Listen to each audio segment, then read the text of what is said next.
आशा करती हूँ आप सब अच्छे हो, मस्त हो, लाइफ को अच्छे से एंजॉय कर रहे हो। आज की हमारी स्टोरी है सुपर लेडी अनिका की। अगर वीडियो पसंद आ रही है तो please like share subscribe comment कर जरूर जाए। Thank you friends. जानी पहचानी थी, इसलिए अंदर बैठा टारगेटर उसे ही होल से देखने की कोशिश करता है।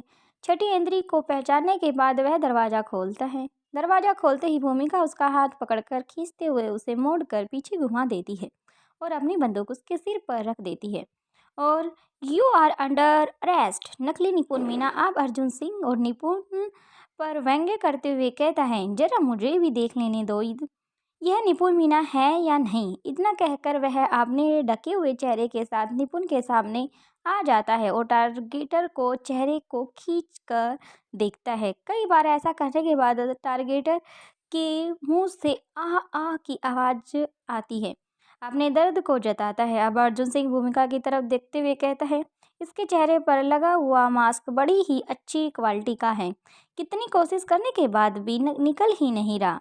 ठीक इसी वक्त कोटिला आगे आता है और एक स्प्रे से निपुण मीना के चेहरे पर कुछ छिड़काव करता है। कुछ ही सेकंड के अंदर टारगेट बेहोश हो जाता है। कोटिला कहता है, ये असली है या नकली, हम यह यहाँ से जाने के बाद भी पता कर सकते हैं। फिलहाल हमें यहाँ से चलना ही चाहिए, इससे पहले कि हमें कोई देख ले। वो अब भूमिका टारगेटर को छठी इंद्री और अर्जुन सिंह के हवाले करते हुए कहती है, तुम लोग इसे गाड़ी में बिठाओ, तब तक मैं यहाँ के अंदर देख कर आती हूँ, शायद कुछ काम का मिल ही जाए। थोड़ी देर के बाद भूमिका और कौटिल्य भी अपनी गाड़ी के पास पहुँच जाते हैं। अब भूमिका छठी इंद्री से कहती है, इसके बारे में किसी को कुछ खबर ना हो। इसमें छठी इंद्री हामी भर देता है, अब निश्चय रहिए मैडम। इसके बाद भूमिका छठी इंद्री को वहाँ से चले जाने के लिए इशारा करती है। वहीं दूसरी तरफ मारवा हाउस। सुबह हो चुकी थी। अर्जुन सिंह भूमिका और कौटिल्य के साथ में छोड़कर वहां से चला जाता है और भूमिका रोहित मारवा की सिक्योरिटी की मदद से निपुण मीना को मारवा हाउस के सीक्रेट अंडरग्राउंड में पहुंचा देती है। इस वक्त भूमिका और कौटिल्य को भी आराम की सख्त जरूरत थी, लेकिन फिर भी वे दोनों सीक्रेट अंडरग्राउंड के अंदर पहुंच जाते हैं। जब वह दोनों वहां पहुंचे तो प्रीति उन्हें पहले ही वहीं मौजूद दिखाई देती है। प्रीति अपना काम पूरा करके उस बस बाहर ही निकल रही थी, तभी उसे अपने सामने भूमिका और कौटिल्य दिखाई देते हैं। भूमिका और कौटिल्य को वहां देखकर प्रीति के चेहरे पर मुस्कान आ जाती है। पहले वह भूमिका के गले लगती है और फिर पीछे हटते हुए उससे मुस्कुराकर कहती है, क्या बात है भूमि दीदी, मैं देख रही हूँ कि आजकल आपको अकेले रहना बिल्कुल अच्छा नहीं लगता, आपको हमेशा एक कंपनी की ज़रूरत ही रहती है। फिर शिकायत के अंदाज में आगे कहती है, मुझे तो आप बड़ा कहती थी, हर चीज़ से मेरी हर चीज़ में हर बात में आप सलाह लेती थी, लेकिन आपकी नियम और कायदे खुद के लिए भी लागू होते हैं, ऐसे मुझे लग नहीं रहा। शायद घर का कोई बड़ा आपसे कुछ कहता है नहीं, बेचारा कोई कुछ क्या कहे कैसे कहे, क्योंकि उनके पास कोई प्रीति जैसा सुनने वाला तो नहीं है, बल्कि भूमिका मारवा है।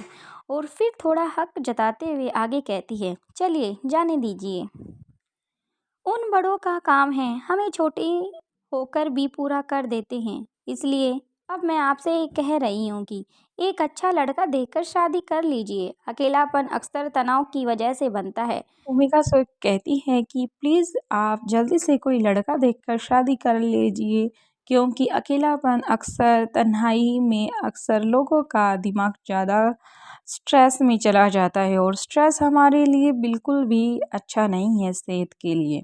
इसलिए आप जल्दी से शादी कर लीजिए। लेकिन भूमि आराम से ही उसकी बातें सुनती है, उसका कोई रिप्लाई नहीं देती। अक्सर वह उसकी हर बात पर छोटी सी बात पर झगड़ा या फिर किसी तरह का कोई नेगेटिव पॉइंट करती है, लेकिन आज भूमि ने बिल्कुल भी ऐसा नहीं कहा। उसके हाव भाव देखकर प्रीति दंग रह जाती है। उसने बिल्कुल भी नहीं सोचा था कि 2 रातों के अंदर भूमिका का स्वभाव इस तरह से नया रूप ले सकता है। प्रीति भूमिका की तरफ बड़ी बड़ी आंखों से देखती है। तभी भूमिका उसकी ठोड़ी पर अपना हाथ मारते हुए कहती है, इसे बंद करो, अभी मीठा खिलाने के लिए मेरे पास कुछ टाइम नहीं है। ये बताओ कि तुम जो काम करने यहाँ आई थी उसकी डिटेल क्या है। अब प्रीति भूमिका की बात पर ध्यान ना देते हुए आगे कहती है, वाह भूमिका दीदी, 2 दिनों में ही आपकी काया पलट गई। इस बार भूमिका उसे सिर पर टपली देते हुए फिर कहती है, जो पूछा है पहले उसका जवाब दो। ये सब बातें प्रीति को याद आती हैं कि भूमिका और कौटिल्य दोनों थके होंगे, इसलिए इन्हें ज़्यादा देर तक यहाँ रुकना ठीक नहीं होगा। इसलिए वह जवाब देती है, भूमिका दी, वह बिल्कुल ठीक है, घबराने जैसी कोई बात नहीं है।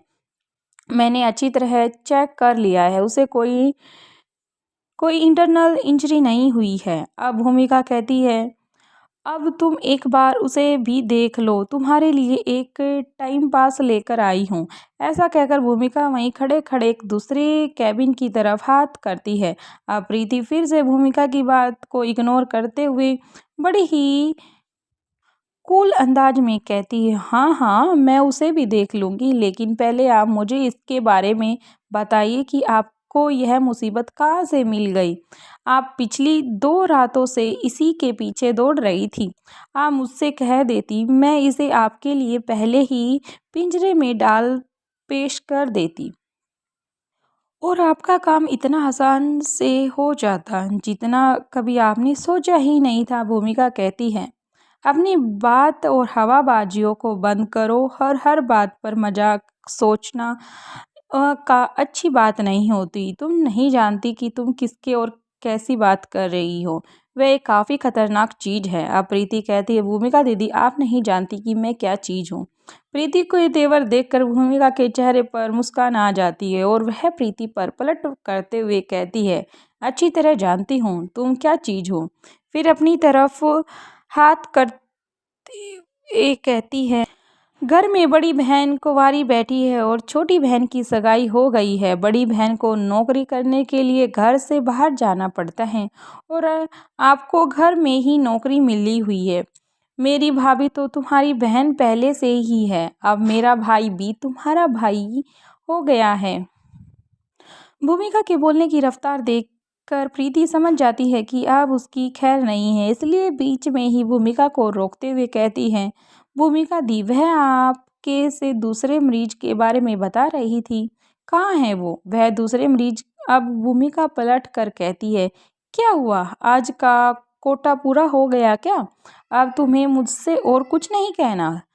प्रीति मुस्कुराकर भूमिका के कंधे पर पीछे की तरफ हाथ रखती हुई कहती है, आप मेरी दीदी हो ना, मैं आपकी छोटी बहन हूँ, इसलिए प्लीज़ गलतियों को माफ़ कर देना, ऐसे दिल पर नहीं लेते।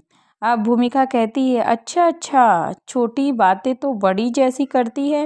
अब प्रीति कहती है, जाने दो ना भूमिका दीदी, चलिए मेरे नए पेशेंट के पास चलते हैं। ऐसा कहकर वो भूमिका को लेकर धीरे धीरे कैबिन की तरफ खिसकने लग जाती है, जहां निपुण मीना को रखा गया था। कुछ ही पलों में भूमिका, प्रीति और कौटिल्य वहां पहुंच जाते हैं। जैसे ही प्रीति सामने की तरफ देखती है तो उसके पैर अपनी जगह पर जम जाते हैं। उसे अपनी आंखों पर यकीन ही नहीं होता। पहले वह अपनी आंखें रगड़ती है और दोबारा से सामने की तरफ देखती है। इस बार भी उसे वही चेहरा दिखाई देता है, इसलिए वह अपनी जगह से आगे की ओर बढ़ती है और निपुण के चेहरे को हाथ लगाकर देखती है। तभी उसे अपनी पीछे से भूमिका की आवाज़ सुनाई देती है, हाँ एकदम ठीक है, अच्छी तरह से चेक करो, असली चेहरा है या कोई मास्क है। फिर अपनी कसम कस को जताते हुए कहती है, जो स्थिति तुम्हारी बिल्कुल वही मेरी भी है। भूमिका यह बात सुनते ही प्रीति वापस लौटकर भूमिका के पास आ जाती है और फिर कहती है, ये बेहोश है। दीदी भूमिका कहती है, हाँ हमने ही किया है, तुम इससे भी सावधान रहना, पता नहीं इसके एकदम आगे क्या होगा। भूमिका जितने आराम से ये सब बातें कह रही थी, प्रीति का सदमा उतना ही ज़्यादा बढ़ रहा था। कुछ ही पलों तक वह केवल भूमिका की तरफ देखती है। जब भूमिका को इस बात का एहसास होता है कि प्रीति अपनी चेतना भी नहीं चाहती, भूमिका उसके चेहरे पर थपकी देते हुए कहती है, अब तुम मत बेहोश होना, बहुत काम करना है। फिलहाल तुम जल्दी से इसको देखो और मैं कुछ टाइम के लिए आराम करने के लिए जा रही हूँ। अब प्रीति कहती है, मैं बिल्कुल ठीक हूँ भूमिका दीदी, ये कैसे हो सकता है? भूमिका बड़े ही आराम से प्रीति के चेहरे पर हाथ लगाते हुए जवाब देती है, ये पता लगाना तुम्हारा काम है, मैंने मेरा काम कर दिया है, अब तुम जानो और तुम्हारा काम जाने।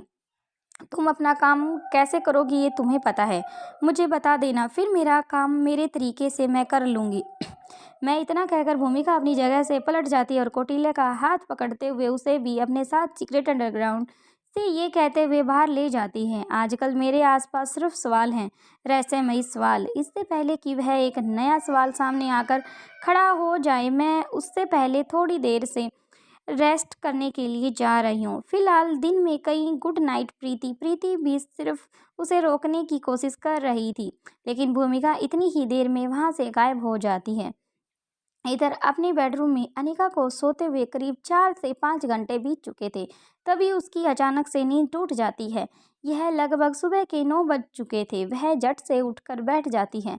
अपने बिस्तर पर रोहित को ढूंढती है, लेकिन वहाँ पर उसे रोहित नहीं मिलता। रोहित को उम्मीद थी कि अनिका कम से कम 10 घंटे की नींद में जागेगी। अब अनिका को लगता है कि रोहित तैयार होकर ऑफिस के लिए जा चुका होगा अथवा किसी जरूरी काम के लिए हो सकता है। पिछली रात अनिका के लिए जितने सवाल छोड़ गए थे, उनके चलते उसे दोबारा सोने की इच्छा नहीं होती। वह इस समय सिर्फ रोहित से बात करना चाहते थे, इसलिए उठकर कमरे से बाहर चली जाती है।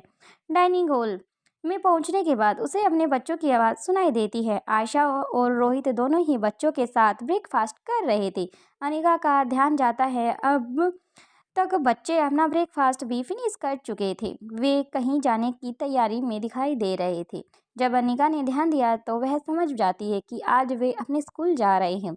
अनिका चाहती कि उनके बच्चों के साथ वे जैसे तैसे अनिका जैसे ही बच्चों के पास जाने लगती है तो बच्चे जल्दी से, उनका ब्रेकफास्ट हो चुका था, और जल्दी से अपने स्कूल के लिए निकल जाते हैं। अब तक ये विचार करते हुए अनिका ब्रेकफास्ट टेबल तक पहुंच चुकी थी। जब सभी निगाहें अनिका पर जाती हैं तो एक प्यारी सी मुस्कान के साथ बच्चे उसे गुड मॉर्निंग मॉम कहते हैं। रिया अनिका की कमर से चिपक जाती है और फिर कहती है, आई लव